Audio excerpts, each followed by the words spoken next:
साईं जंहिंखे लब्बैक यादि न हुजे त उहो छा पढ़े? उम्रे जो इहराम हुजे या हज जो इहराम हुजे, उन में हिकिड़े मौक़े ते तलबिया पढ़णु यानी लब्बैक अल्लाहुम्मा लब्बैक पढ़णु इहो लाज़मी आहे, जो इन जे बग़ैर इहराम जी शुरूआत न थींदी। माण्हू इहराम में तॾहिं दाख़िल थींदो, इहराम उन जो तॾहिं शरई लिहाज़ सां ॿधबो जॾहिं उहो तलबिया पढ़े लब्बैक अल्लाहुम्मा लब्बैक। सो हिकिड़े इन मौक़े ते ज़रूरी आहे।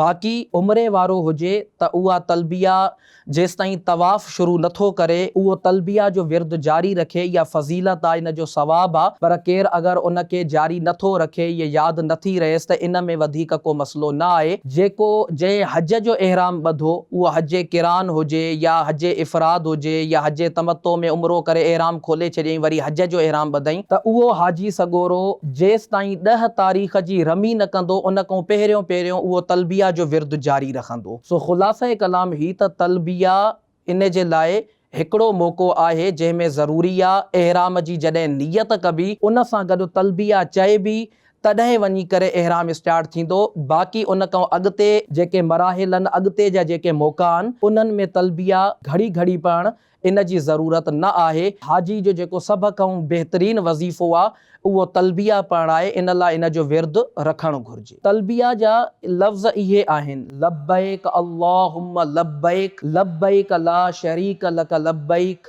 इन्नल हम्द वन निअमत लक वल मुल्क ला शरीक luck. Social media Sindhi Dawat Islami platforms के लाइक्स फॉलो शेयर कयो, सब्सक्राइब कयो।